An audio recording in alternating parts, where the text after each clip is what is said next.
Welcome to the very first episode of Crippled by Culture, where we talk about everything in life and relate it to the disability and chronically ill community. My name is Sean Gold, and I am an author, advocate, and nonverbal public speaker for the disability community. To provide a quick visual description for accessibility, I'm a Black man with a white tracheostomy breathing tube in my neck. Here with me is the voice you hear speaking for me. This is an audio recording today with me and the person speaking for me, who is Yuri Velez, being my voice in this episode. Before we get any further into the interview, I want to give a shout out to our partnering nonprofit festival for the series, Festability. As a board member, I helped put together a wonderful event in St. Louis at the Missouri History Museum. We had so many activities and vendors set up all over with an amazing headliner for our main stage.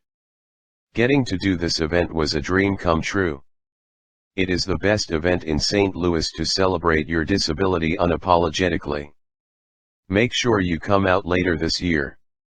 More information will be available soon. Thank you Festability for sponsoring the series.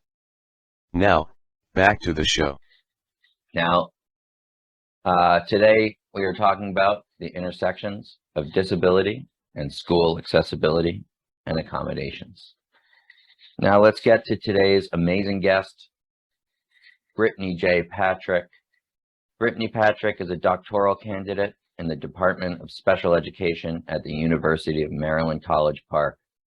As a Project Propel sponsor scholar, she studies culturally sustaining literacy interventions for students with mild to moderate disabilities. Brittany has served as a special education teacher, general education teacher, and school leader in North Carolina, Washington, D.C., and San Antonio, Texas. Presently, she works for the Office of the State Superintendent of Education, where she develops special education policy for the city of Washington, D.C. Brittany has also served as an independent curriculum consultant for nonprofit organizations, public and private schools, and recently founded the Moha Umoja Collective, LLC, a special education advocacy and professional training organization based in Maryland. Was I pronouncing that correctly, Brittany? Yes, Umoja Collective, Umoja. LLC. Thank you so much for being here today, Brittany. Would you mind giving a visual description of yourself, please? Absolutely. I'm a Black woman with long black braids in my hair, and I'll share that I recently got my nose pierced. Very nice. Appreciate that. First off, do you identify with having a disability or chronic illness? And if so, do you mind sharing what disabilities or chronic illnesses you have? Yes, that's a great question because I fall into the category of having a hidden disability or disabilities. So ones that you couldn't necessarily see if you walked up to me. The first is endometriosis.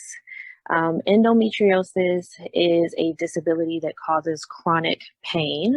For me, it manifests often in my uterus area and in multiple other areas in my body. And then I also do have clinical depression.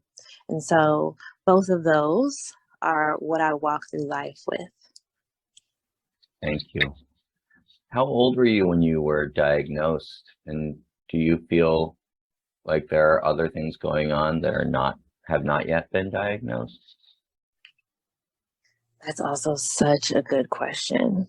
When I was diagnosed with depression, and for context, I am a 33-year-old woman, she, her, hers pronouns. When I was diagnosed with depression, it was formally about 2.5 years ago. And I had finally reached a point where I just knew something was wrong, something was out of my control as it pertained to my mood and my energy and many other things. And so I demanded and found my way to a Black psychiatrist who diagnosed me about 2 years ago, and I officially began taking medication on a daily basis then. And then endometriosis, I was diagnosed about, I'd say, 5 years ago, after multiple bouts in and out of the hospital for excruciating pain. I was finally diagnosed through a surgery, actually, requires surgery to be diagnosed. I believe that I've been battling with endometriosis for years, but was finally diagnosed about 5 years ago. Thank you. Do you think the pandemic caused your depression to be worse and more noticeable? Oh, I absolutely feel like it caused it to be worse. I think not having contact with people, almost like the forced isolation, was very hard to manage as a person with clinical depression. Mhm. Yeah, thank you, Brittany. Did you have to go through your own internalized ableism? And how was or has that journey been towards acceptance of these disabilities? Yeah, I think every day I am learning and unlearning as it pertains to ableism.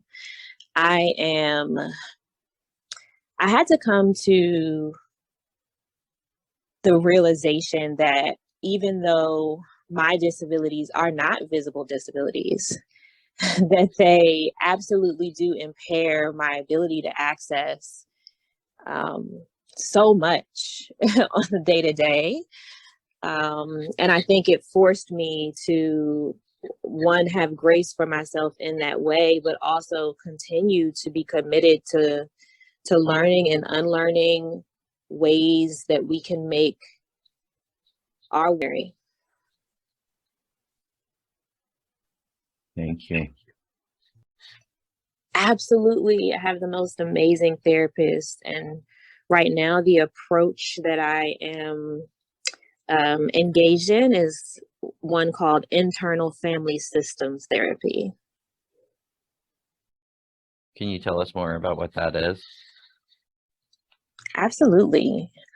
So IFS is like this it's an actual therapeutic approach. I'll say that first. But as an IFS, I'd say patient, I am learning to see and acknowledge that I have different parts. And all of these different parts are equally as beautiful and equally as worthy of honor.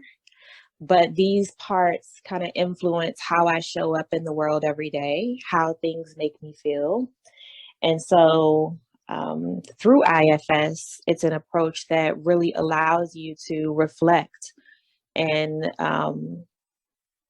understand life from your different parts and how they make you. That's the best way I can explain it.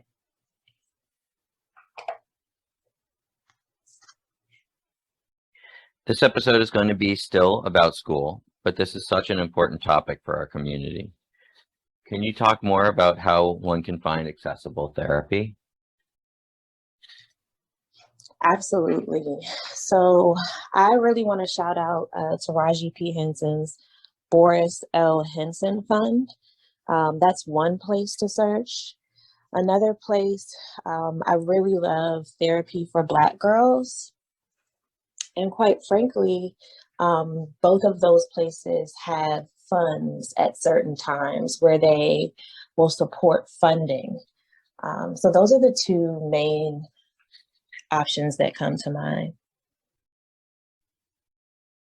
I also want to shout out Pride Therapy. It's a free app to download on your phone, and it does cost. I did it for a scholarship for 5 to 6 months this year. Wow, that's awesome. Really helpful. All right. Now we would love to segue into your advocacy in the disability community around the education system. Can you explain how you got started with that? Absolutely. So I started my career as a special education teacher about 11 years ago now, in Washington, D.C. And I ended up serving as a teacher in both D.C. and in Texas. And then I started getting into little projects in the school system, as a contractor, independent contractor. Well, all along my journey, I would come in contact with students with disabilities, parents of children with disabilities, in particular, Black and Brown parents and children. And unfortunately, I would witness inequities. I would witness parents being refused the free and appropriate public education that their children deserved, especially as especially for our children who needed individualized needs in order to access school, or individualized plans to access school, like IEPs and 504 plans. And unfortunately, for many years, I felt like I was stuck. I was stuck and not able to speak up. I was not able to tell these families what I really knew was right, because I had to protect the best interest of the school district on certain occasions. And I got to a point where I said, you know what, I'm not doing it anymore. And I stepped away and I founded Umoja Collective so that I could provide support and advocacy for Black and Brown children and families with disabilities who are attempting to access a free and appropriate public education as they're owed. And so I'm what's called a non-lawyer, non-attorney special education advocate. I am an extension of my clients, my family's family, right? I am an additional family member. I engage in conversations with the school on their behalf. I ensure they're aware of their rights and their children's rights. And I'm able to communicate with the school on their behalf in order to ensure that the appropriate supports are available for our students with their many disabilities. Thank you. You mentioned IEPs, or individual education plans. Can you describe what that is in your own words? Give us a little more of an understanding of that. Absolutely. So when a student is identified as a student with a disability, then there are certain laws, regulations that protect them, right? One of those is what we call IDEA, the Individuals with Disabilities Education Act. And when you have a disability, or your child has a disability, and you're attending a public school, then you're owed what's called a free and appropriate public education.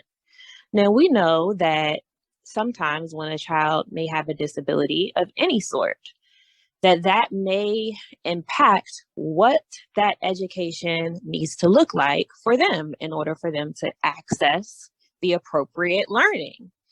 So, for example, some students may need what's called an individualized education plan. An individualized education plan provides goals, accommodations, modifications, and especially the service of specialized instruction, which is special education, the core of special education support, right? And so the goal of an individualized education plan is to ensure that a student has access to the free and appropriate public education, and it covers whatever supports they need and discusses it. It's a legally binding document. Now, a 504 plan also allows for a student to have modifications, accommodations, and related services in the education environment. However, the main difference is students with 504 plans typically do not have specialized instructional services on them, meaning that those students do not necessarily work with a special education teacher, because we know that every student with a disability doesn't necessarily have what's called a cognitive disability, or one that impacts their brain, one that impacts their ability to learn, and one that requires them to need special education instruction.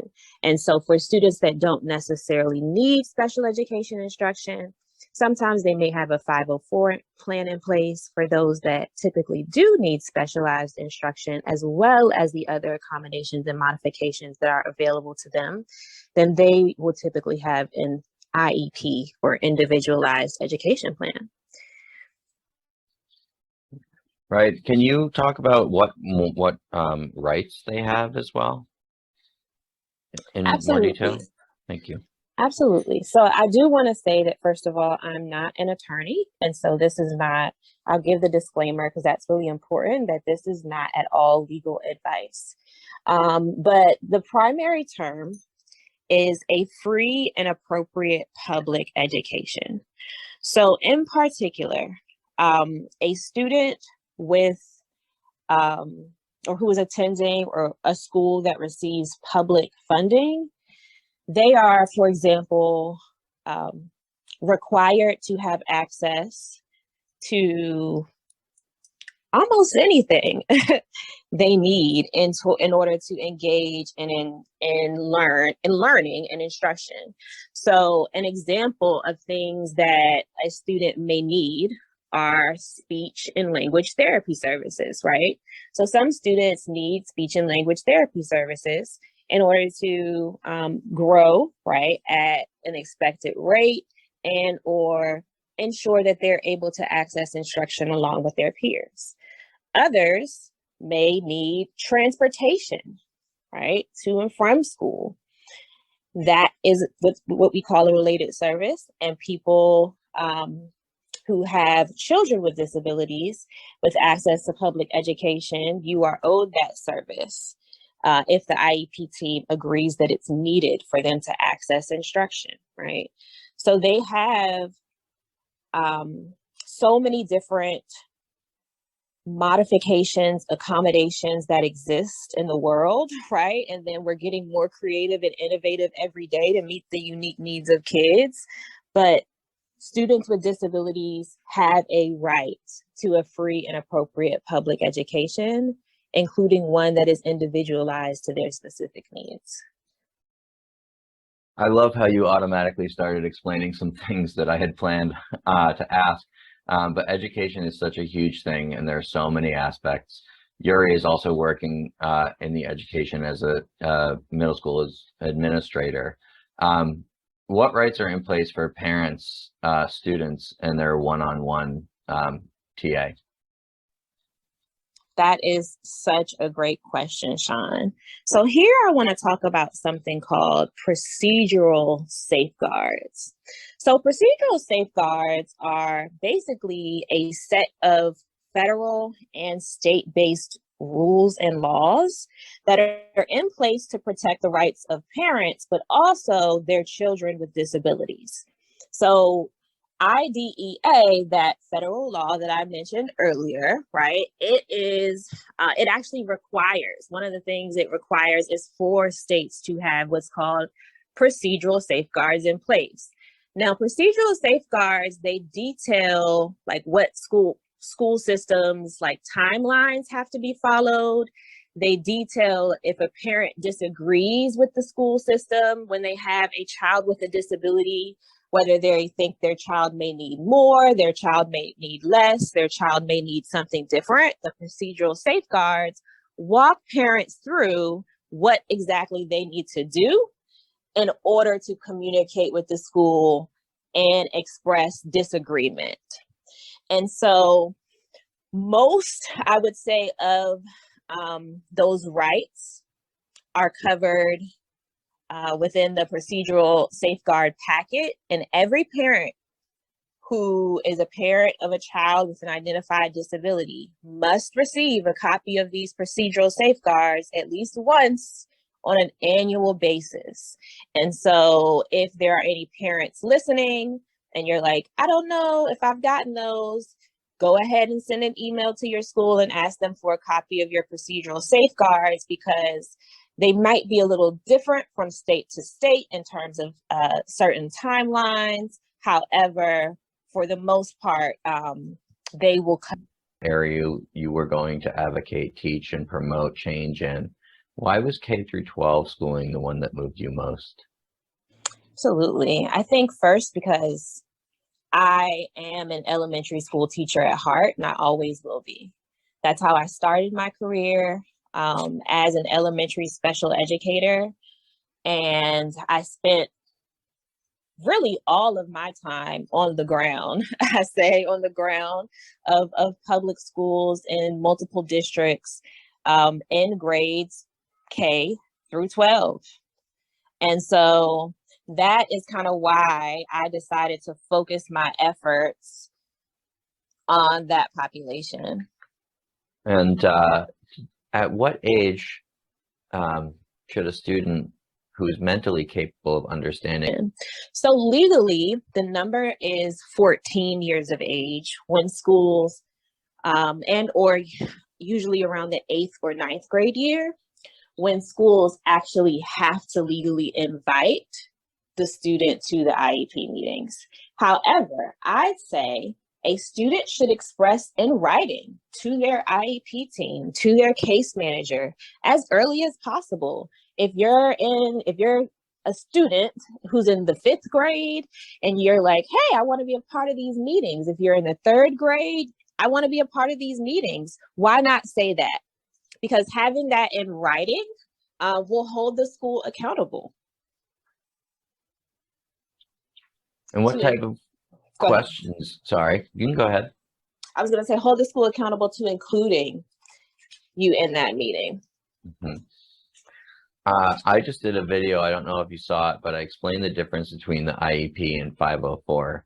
One parent, and this infuriated me, she said, learned last year that if the teacher doesn't think the accommodations are necessary, they don't have to give accommodations for 504, at least here in North Carolina. Is that true? Excuse my language, but this just sounded like bullshit. Yeah, Sean. And again, I'll give the disclaimer that this is not legal advice and I am a non-attorney advocate, but that absolutely sounds like BS to me. And it sounds like a violation of that child's right to a free and appropriate public education.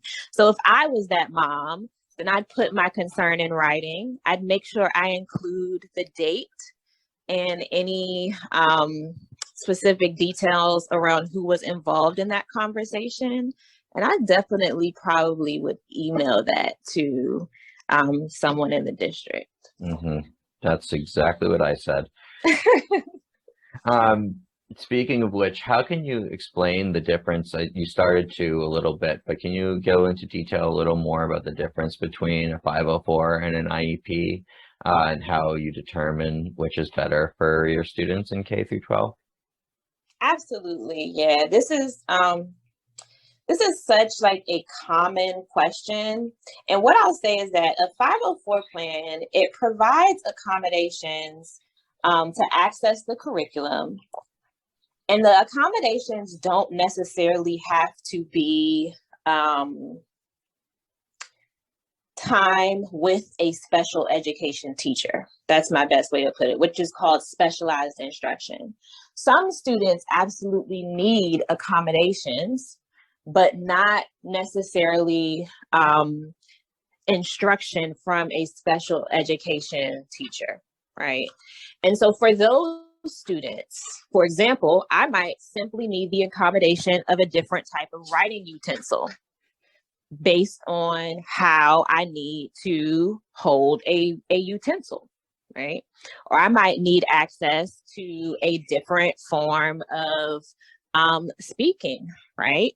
So I might have a one-on-one aide who supports me in that way, right? That doesn't necessarily mean I need instruction from a special education teacher. I can follow along cognitively just fine. And essentially what that means is that student might be best for a 504 plan, right?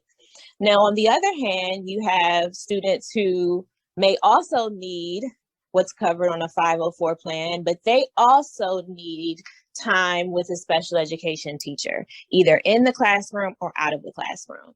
Now, once you're getting instruction from a special educator, we call that service specialized instruction, okay? And that is when we put an individualized education plan in place, because you'll also have, the student will also have goals to go along with the specialized instruction. The goals might cover what they're going to be working with when they're working with the special educator. So for a student in 3rd grade who may still be working on mastering their letter sounds, then they might have time with a special education teacher if they've also been identified as a student with a disability that requires that additional support. So those are just some little nuanced differences between a 504 and the services offered on an IEP. The main difference is the IEP includes educational instruction as well. It's very helpful. Thank you. When you're working with students, what type of, I'm sorry, is this specifically with a speech therapist while in school? Can you explain what you mean by that? Because students can have a speech therapist while in school. That's one service, but they can have other services as well. And every other related service can be covered or can be had through a 504 or an IEP. When I say every other, I mean everything except for time with a special education teacher per se, can be included on a 504. So a student with a 504 could have speech services, they could have occupational therapy services, they could have physical therapy services, audiological services, right? And all of those things can also be offered on an IEP. But what cannot be offered on a 504 is the actual time with a special education teacher. Great. So I think the question was when you were talking about a student who was learning about wording and pronunciation, and having somebody to work with on that in 3rd grade, you mentioned, would that be considered special education teacher? Would that be considered under an IEP? Well, that's a great question. It depends. If the student actually has a disorder related to speech, then that work might be done with a speech therapist, or it may be done with a special education teacher. It depends on what the IEP team decides that the student actually needs. So that's a decision from the IEP team. Great. And what type of questions do you ask your students about goal setting for the IEP when you're approaching that? I'm assuming you're referring to students who are able to participate in the IEP meetings? Yes. Like, oh, okay, great. So we ask them questions like, what are their goals in life? What are they currently having trouble with in school? What is coming easy to them in school? Because ideally, we're not just trying to support them with academics, but more than anything, we want to prepare them to transition out of school, right? Once they reach either, they get their diploma or they turn age 22 for some students, like we want them to still be successful, right? And so the questions that we ask should be surrounding a student's wants and needs for their long-term life plan. And one thing that parents should be aware of is an IEP stops after the students leave school, correct? Whether that's at 18 or later at 21, it'll be the 504 that can transfer to college. Yeah, that's a great question. So yes, an IEP can only be offered through either when that student gets an actual diploma, or for some students, it's when they turn 20, 21, 20, the age of 22.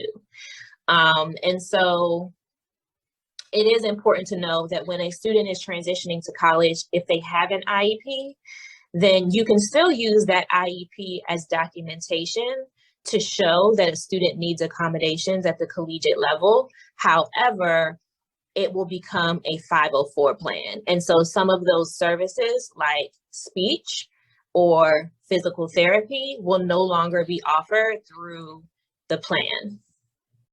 Okay, thank you.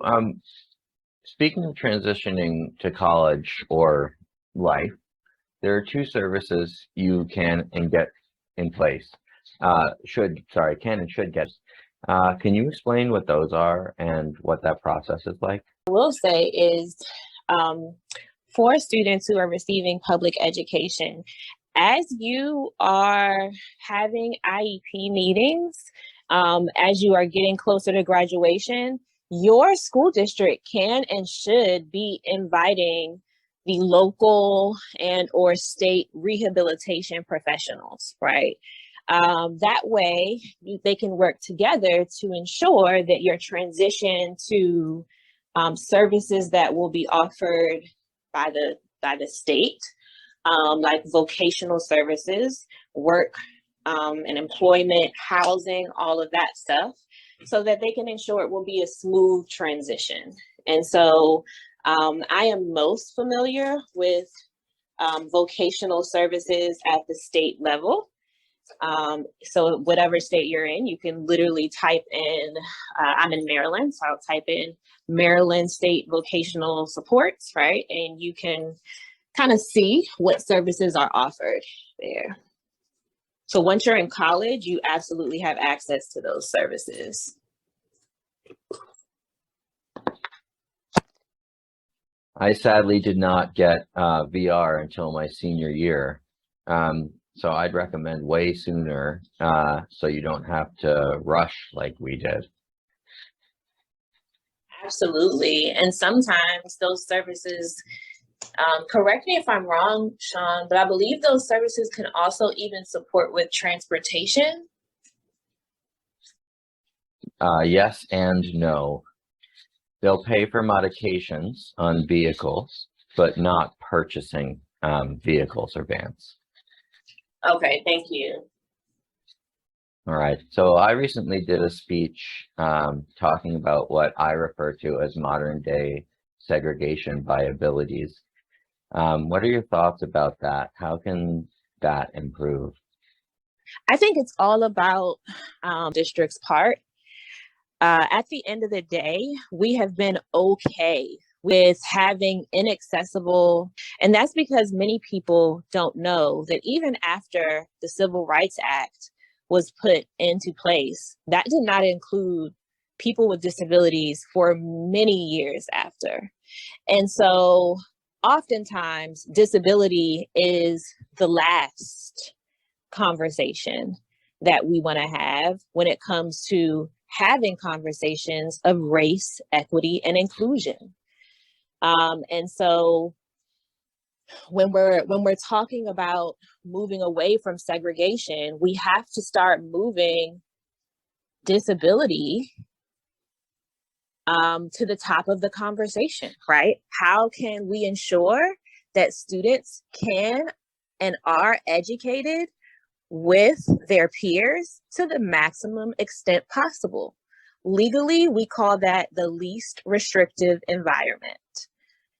That's what IDEA calls it. And so we have to start moving this to the top of conversations. Otherwise, we will continue to perpetuate disability. We will continue to incorrectly diagnose Black and brown children as a path to exclusion and segregation. So we have to start moving it to the top of our conversations. Mm-hmm. Disabled people weren't even allowed to be legally allowed to be in public. Exactly. And schooling was the last place to include folks with disabilities, particularly those with disabilities that are visible, right? So we have come very far, but we also have a very long way to go. Spaces that are accessible. And it's still that way sometimes because school systems push self-contained classrooms. Absolutely. And because these decisions are made by the IEP team, this is why it's so important for us to have the knowledge to advocate and formally disagree when schools make decisions that are exclusionary.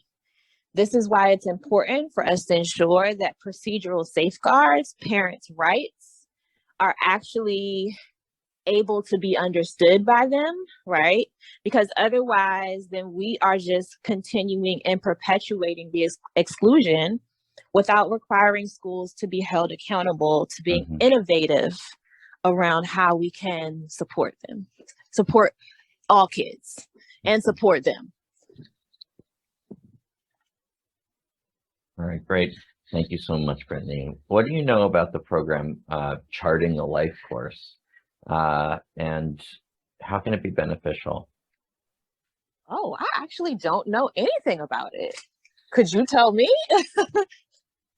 I actually don't either. My business partner thought I should ask. Well, I tell you what, I sure will Google after this interview. Me too. You've mentioned schools being innovative when it comes to accommodating students with disabilities. Can you talk a little bit more about what that looks like in your mind? I think all too often, schools and teachers and systems may not know to make instruction accessible, how to make the classroom space accessible, how to make the school. And oftentimes, when that happens, the default response is let's seclude, let's exclude someone else by pushing these students in a different direction to a different location, et cetera, et cetera. And that is unacceptable, right? And so as Umoja Collective LLC, my team and I, as we go into schools, because we don't just focus on advocating by representing parents, it's also important for us to be hosting trainings in schools, with schools. We have year-long partnerships with schools who are committed to being innovative around how do we push past those difficult moments of not being sure and not knowing what to do? How do we not go in the direction of excluding because we're unsure? How can we come up with an improvement plan and cycle that includes our parents, that includes our students, no matter how old or young they may be, in the conversation about making our school an accessible space, right? And that requires innovation.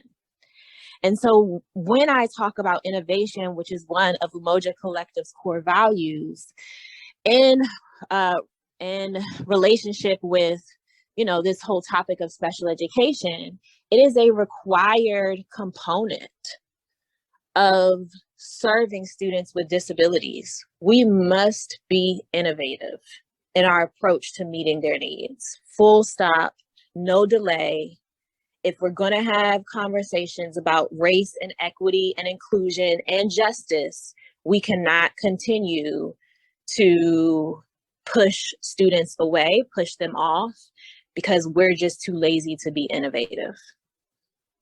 And by innovative, I think you mean you're talking about universalizing accessibility in schools. Is that right? Without sort of upholding the comfort or convenience of non-disabled people within those communities.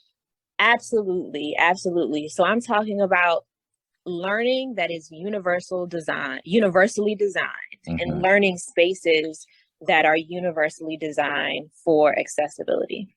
Can you talk a little bit about how Umoja LLC encourages schools to implement universal accessibility in classroom spaces? Absolutely. We actually have a customized professional learning cycle where we partner with schools over a year to first develop an advisory council of people from their community, of people and parents, as well as students and teachers, not just the special education teachers. And then this advisory council identifies a problem of practice within their community that is affecting students with disabilities. For some schools, they want to focus on the instructional barriers. So they want to focus on developing more universally designed lessons. For other schools, they are more focused on mindset, right? So how can we teach the term ableism, and how can we analyze how and when that shows up in our school, right? Mhm. And so we go through this cycle of reflection and improvement and data tracking with our schools so that they can ultimately move through the innovative process of dismantling a barrier. And Mhm. once they get in that routine, then they're able to repeat it typically and scale on a larger level. Right, and people don't understand. This gets into more into the segregation issue. We're separated as disabled people in elementary and middle schools, and by the time high school comes, students confuse ignorance with respect, which ends up being dehumanizing in the long run. So addressing that earlier on with the entire community, disabled and non-disabled, together, is beneficial. I couldn't agree more. In the same way that we want our children to understand and not be racist, Mhm. right? We shouldn't want them to be ableist either. And so we need to start having the conversations early and often about disability and difference. And what do you say to people who say that it's not developmentally appropriate for young kids to talk about things like race and gender and disability? Well, I definitely say that young children are more reflective and more wise than we give them credit for. With technology at our fingertips these days, young children have more and more access. Mhm. And even if they don't have access at a young age, what's inevitable is that one day they will have access. More than anything, we are all human beings having this human experience, and difference is not bad. Mhm. So when we're teaching kids about race and language and culture and disability, we're simply teaching them about the human experience, which is not singular or monolithic. Yeah, because I think the talk of gender should definitely start young. Maybe not sexuality as much.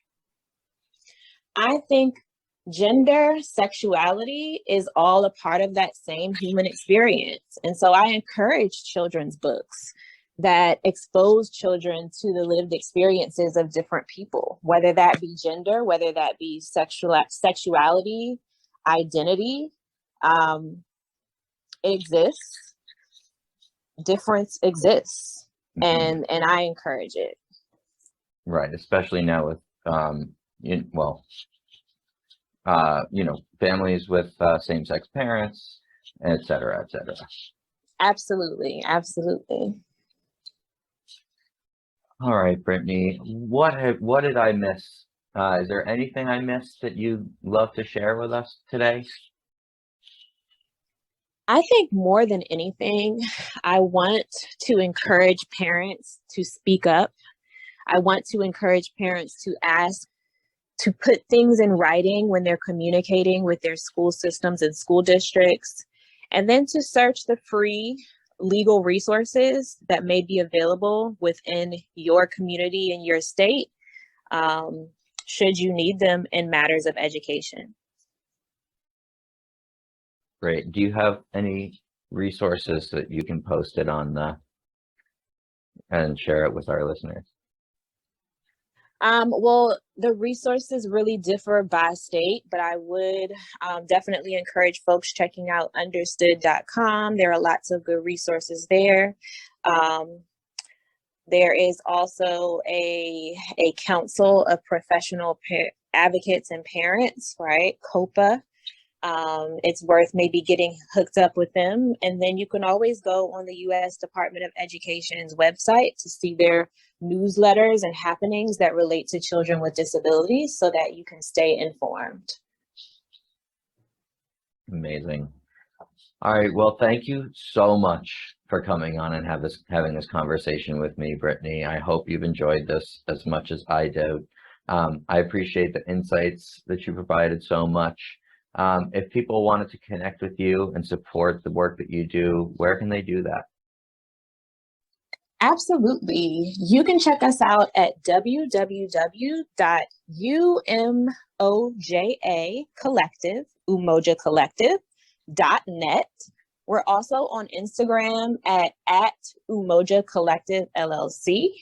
And we're on YouTube as well, Umoja Collective. So we hope to see you in our virtual community. Awesome. And I will make sure to share everything in my description below. Once again, I'm Sean Gold. Thank you so much for listening. Thank you, Brittany, for being here. Make sure you like, comment all your thoughts, and subscribe to this channel. I will see you all next time on another episode of Crippled by Culture. Thank you, Brittany Patrick.